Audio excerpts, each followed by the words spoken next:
Let's bring to stage the customer success leader with the coolest mustache in the industry. Yeah, Nils Vinje, CEO and founder of Glide Consulting, our last before Dave Blake. Let's hear it. Let's do it. Thank you. Thank you, Burke. Thank you, Peter, for those kind words. Wonderful to be here with you this afternoon. Thank you, fellas. Appreciate that. All right, first up, we're going to start with a question. Something to get the juices flowing because it's 2 o'clock in the afternoon and we're in the home stretch of this thing. So let's take a look at what that question is. What would you do with an extra day during your work week? Now, leave the going fishing and, personal stuff on the side for now. What would you do with an extra day during your work week? Right? Think about that for a second. Things like, I would spend more time developing my people. I would attend more calls and give direct feedback. I would spend time on strategy. What would you do? And I'm going to give you 1 minute when I say go, and you're going to talk to the person to your left, and if there's nobody to your left, find somebody to the right. It's okay if there's 3 of you. And you're going to talk about what you would do with an extra day during your week. Okay? On your marks, get set, go.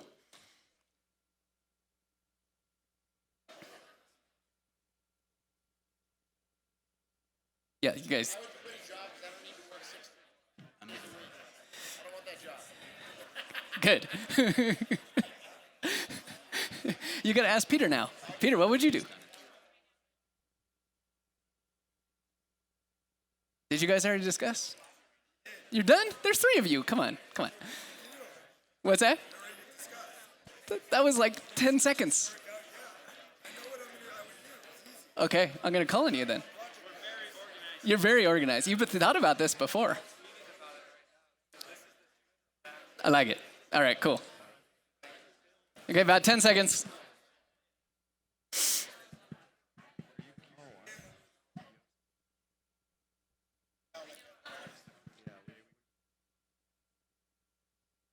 All right, everybody come back here. Back to the front. Let's hear it. What would you do with an extra day during your week? I want to say that up.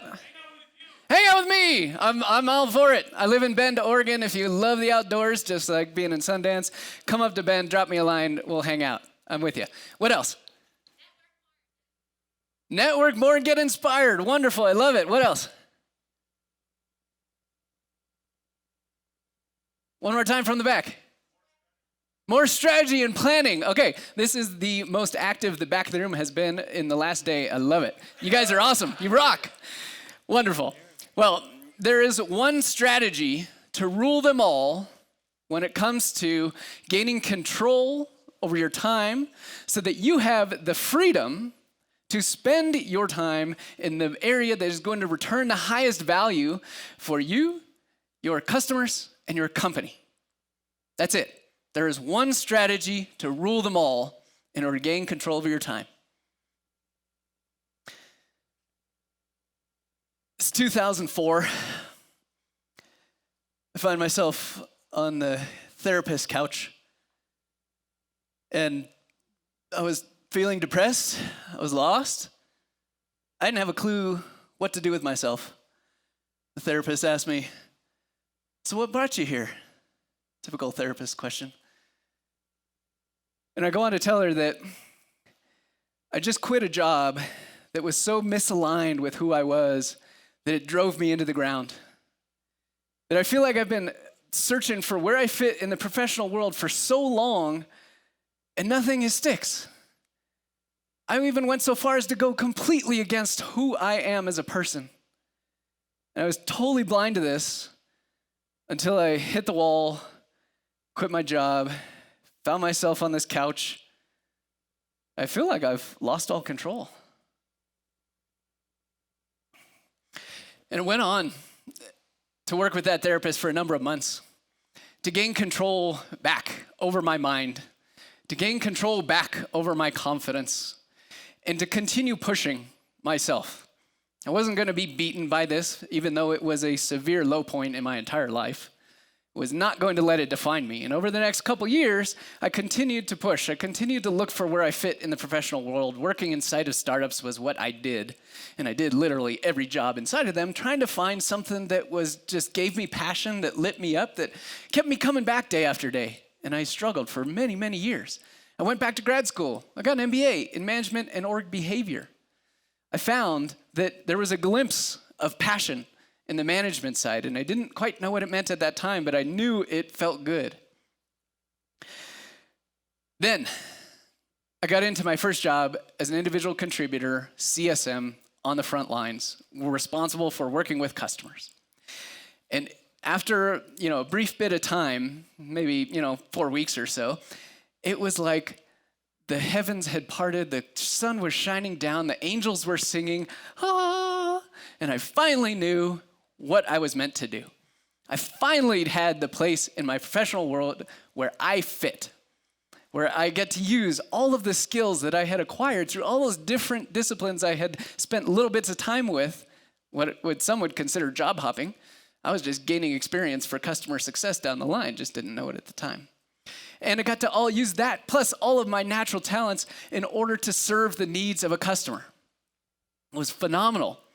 And this started one of the best runs in my career. Over the next several years, I went from CSM to team lead to director to VP before the consulting piece. And so as I progressed through my career, there were a number of challenges that came up at every stage, going from individual contributor to manager, manager to director, director VP, etc. Some of these challenges I was ready for, and I was able to tackle no problem. Many of these challenges I was not ready for. And I struggled tremendously with control. It was probably looking back now, the number one thing I struggled with. I struggled with drawing boundaries. Where does my professional life end? Where does my personal life begin? How do I achieve this balance between these things that everybody talks about and nobody really does? Because if you work in SaaS, in startups, in San Francisco, it's a wonderful concept, but it's not reality. Right? So how do I achieve this balance? What are the things that I'm going to do to be able to do that? Well, I sought out help from the experts. People who had been in these positions and held incredibly demanding positions today that had seemingly overcome them and seemingly have been able to stay in control. And I got help, and I learned one piece from this person and a piece from this person, a piece from this person. I put it all together for things that made sense to me, and I was able to get by in some of those cases. And at worst, I failed. And then I found another piece. So in my role as VP, back in 2014, after nearly a year, I had essentially worked myself out of my job. My system that I put in place with this organization and my team was running so well that I was not needed on a daily basis. This was slightly gratifying and slightly terrifying at the same time. It was gratifying because, wow, that's kind of cool. Didn't know I could do that based on the prior years. And then slightly terrifying because I knew the next question everybody would start asking is, well, what are you going to work on now? Right? You have all this time. Where are you going to focus? And I was like, well, I just built and ran a whole department on its own. Now you want to know what's next? It was a little bit frustrating. So it's now 2014, and I am at home in Los Angeles, where I'm originally from. My wife and I had just decided that I was going to leave my VP job and go out on my own as consultant and form Glide Consulting. It's Thanksgiving. We went down for the holiday week. Myself, my wife, I have 3 kids, and we were there visiting my parents and my siblings and their families. I wanted to share the news as I was very excited. All this had come together just a few days before Thanksgiving. And I didn't even know kind of all the ramifications and all the things that were going to happen, but I had made this decision that I was going to leave this job as VP and go out on my own as a consultant. So we get there, and in the first, hour or two, we're just connecting and chatting, and then you get to the usual good catch-up time with the family. And I shared my news. I told my parents and my siblings, I'm going to leave my job, and I'm going to go out on my own as a consultant. And this was going to be effective in January. And their collective jaws just dropped. I mean, from here, thunk, down on the floor. Right? And have you ever told something very personal and something you felt really good about and excited about, and told that to somebody you care about, and seen how their fears get manifested in the comments that come back? Have you ever done that? That's exactly what I got, right? So I tell, here, I'm going to leave my job and go be VP, and the doubts just rained down. They were like, how are you going to do this? How are you going to get clients? How are you going to make money? How are you going to pay your bills? And I was like, one, I was blown away. I was like, I don't know. I'll figure it out. Right? And I was just doing anything I could to get out of that moment. It's like, whew. Okay, so the week goes on. I try to make the most of the week. Sunday night rolls around. We're back in San Francisco. And I get one of the worst Sunday pits I'd ever had. You know those, right? It's that pit in your stomach. Sunday, it starts Sunday morning-ish, Sunday midday, because you know something crazy is coming up on Monday, whatever it is, whether it's a board meeting, exec meeting, you got to fire somebody, you get to hire somebody, whatever it is. Something's going on. And that pit in my stomach grew and grew and grew all day Sunday. And I can't get rid of it. And I was just frustrated and just kind of all over the place, right? I had pretty much was not really feeling in control. So I get to Sunday night, I'm not sleeping. Toss, turn, that's it. Monday morning rolls around, and at this time, I'm working from home on Mondays. So my wife and kids are gone, and I'm all by myself in the house. Working in my work area, I'm all by myself. The moment everything came tumbling down was that morning. It hit me like 1,000,000 pounds just dropped on my shoulders, right? All the doubts that I'd heard partly from my family started coming back into my mind. How am I going to get clients? How am I going to earn a living? How am I going to pay for insurance? How do you even deal with insurance when you don't work for a company?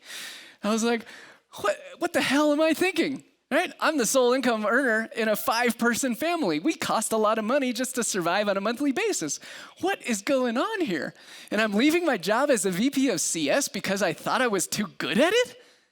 What is wrong with me? How big is my ego? This is ridiculous. What is this? And this weight, I was literally at a standing desk, and this weight just continuously pounded on me throughout the day and throughout the morning until I pretty much completely just hit the floor. And I didn't even know what to do at that point. Bet you didn't think you were going to see somebody do a burpee during a conference presentation.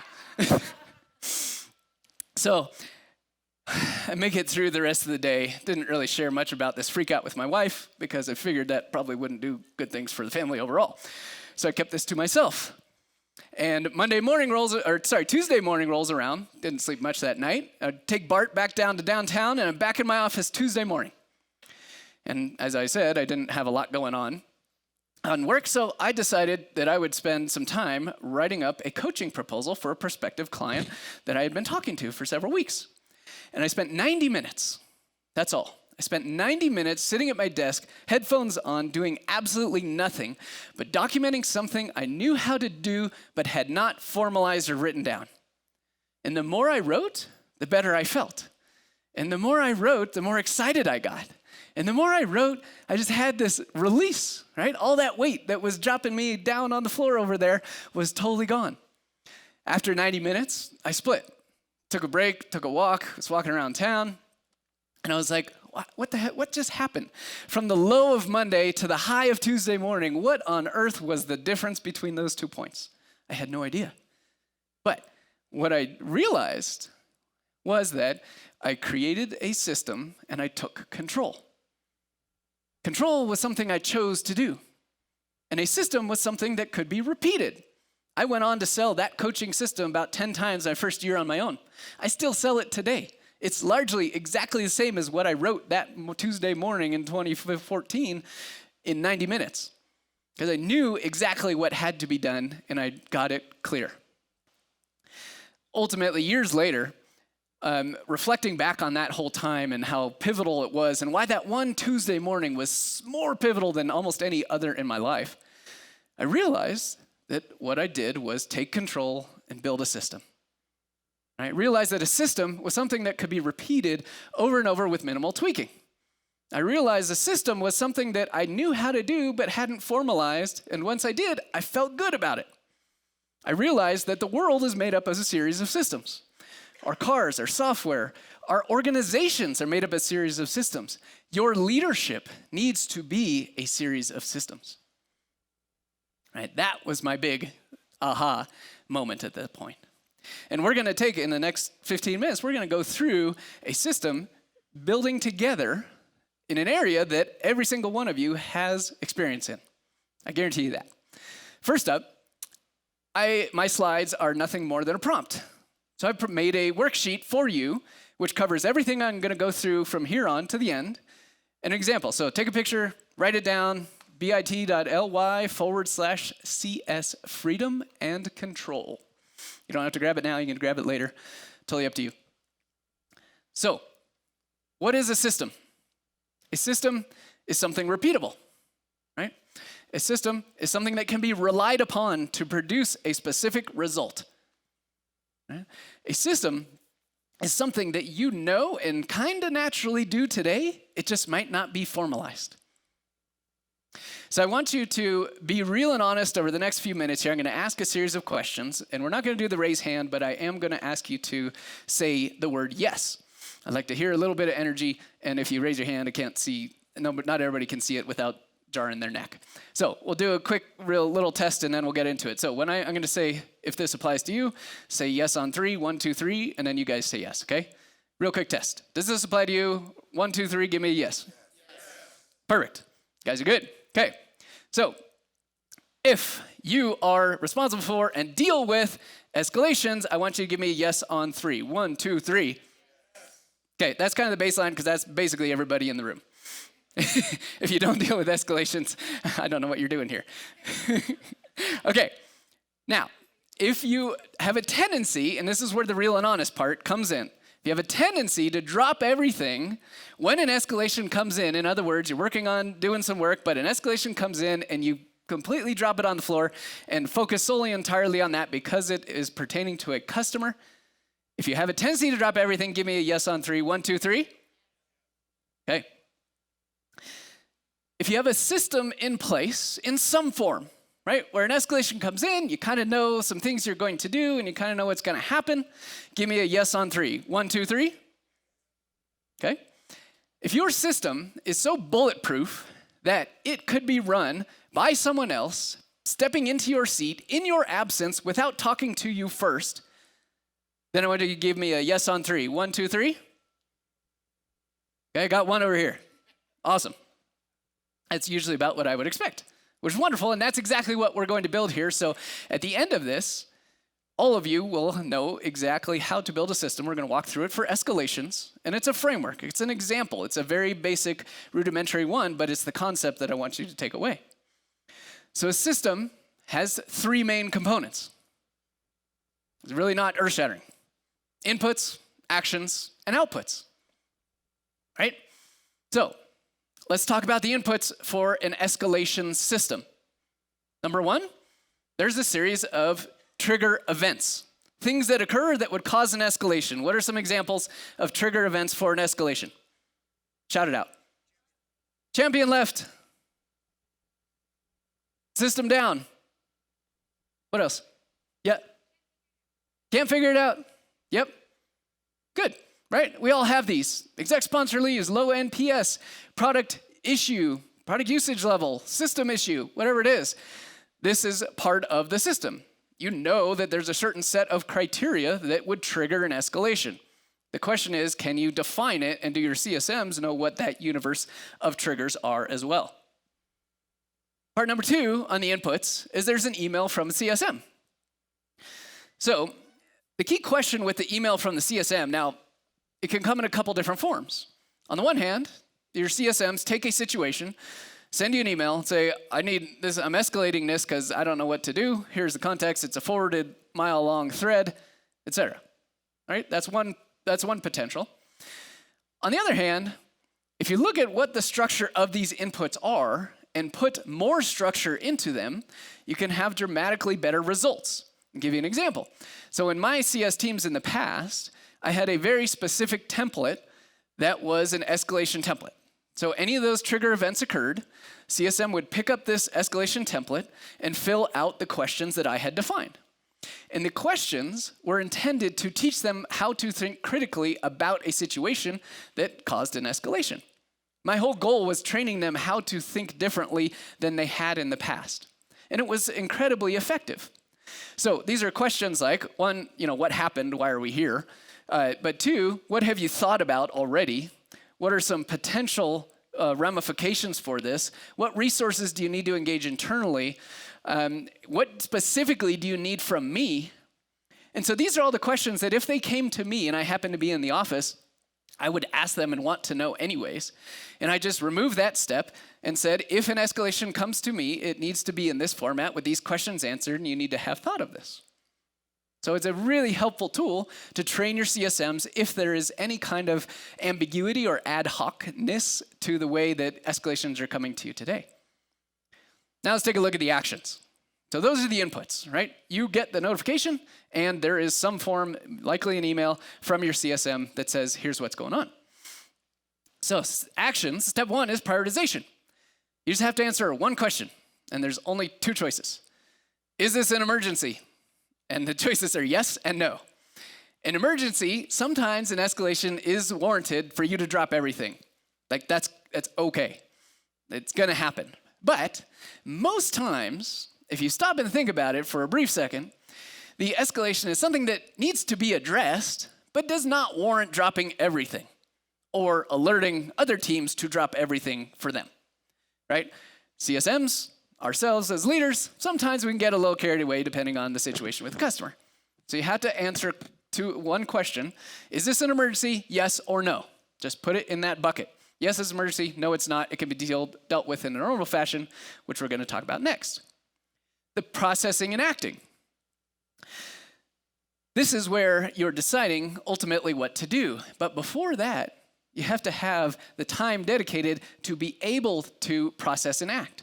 What I mean by that is every day, or maybe every 2 days, depending on the volume of escalations that you get, you put a 30-minute slot, maybe just start with 30 minutes, 30-minute slot on your calendar at the same time, 11:30 to 12 a.m., that is dedicated to escalations. Now, it's always okay if you need to move that to 2 to 2:30 or 9 to 9:30, whatever. Depending on other meetings, that's okay.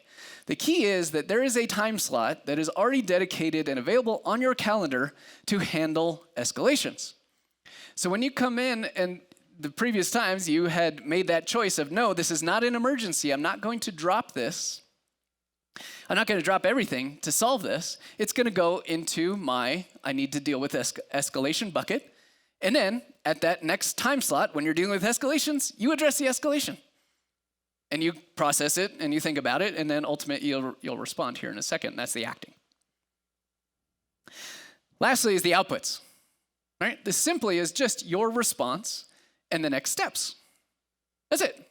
These are, again, natural things that you do, but you might not be doing them in a systematic way that is repeatable that you can rely on.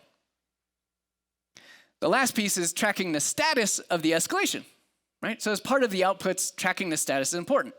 Of all the escalations that came in the last week or that you have ongoing, are they still escalated? Have they been addressed? What's the resolution? What do you need to follow up on? Okay, so in summary, we've got the inputs coming in from the CSM with the specifics.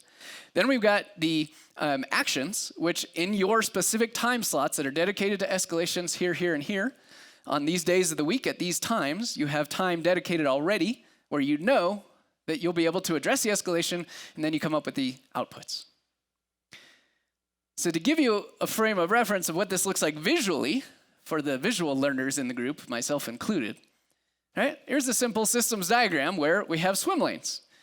Top says inputs, middle says actions, and the bottom says outputs, and you see exactly what we just described.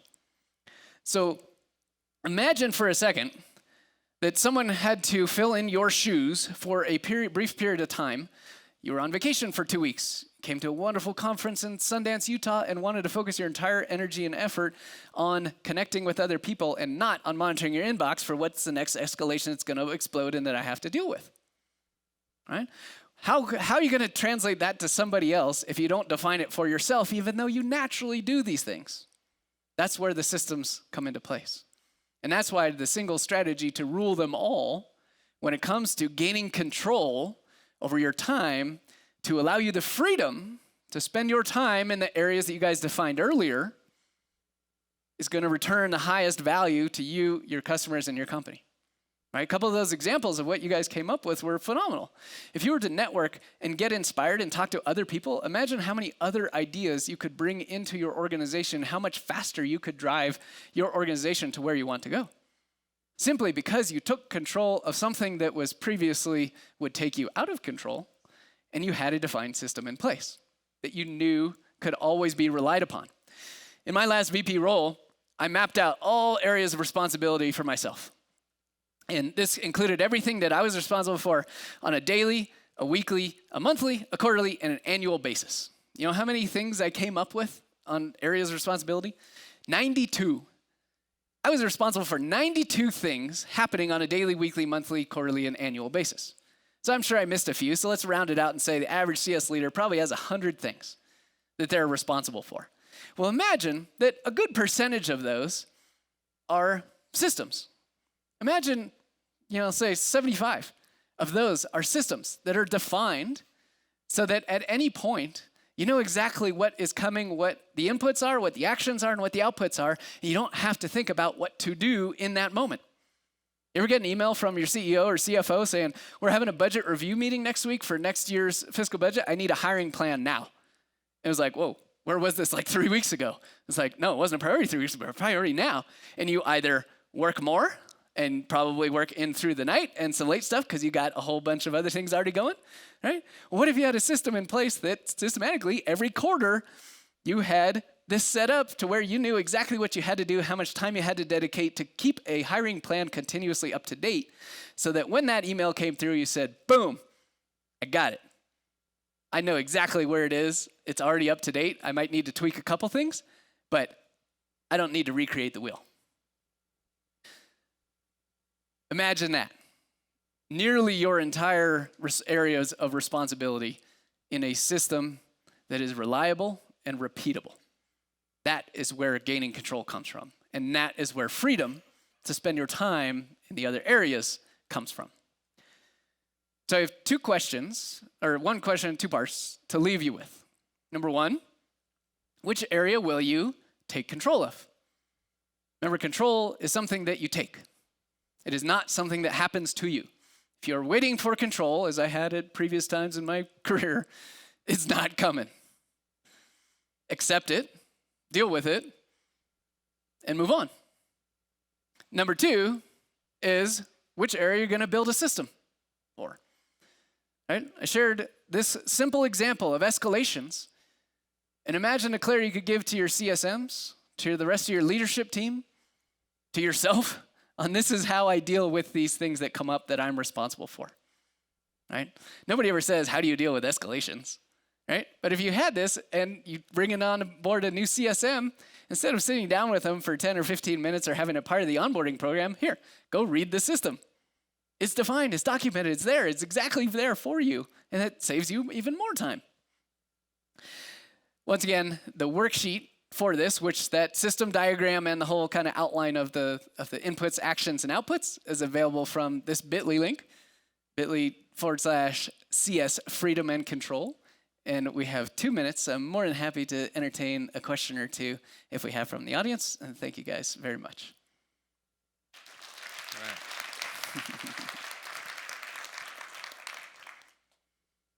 Any questions? That was a great presentation. Thank you.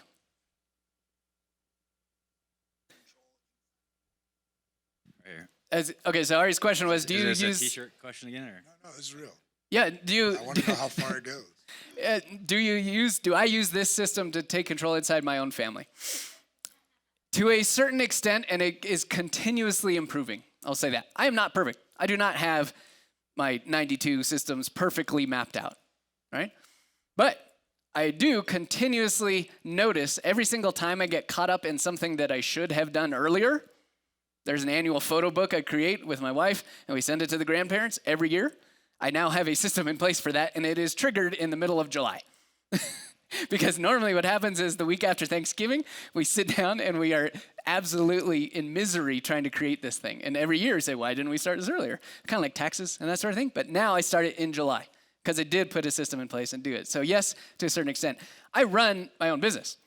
I'm a sole person in the company, right? So I am responsible for marketing, sales, strategy, content, delivery, payroll, the whole thing.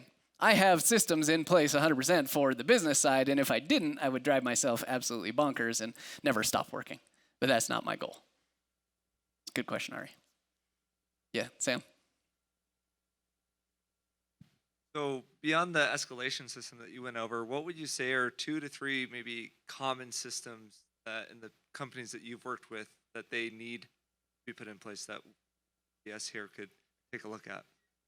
So company-wise, the systems are heavy. Like I would focus more at the CS leader-wise, right? And it starts with what are the areas of responsibility of the CS leader? That's where I started with that map, and I ended up with 92.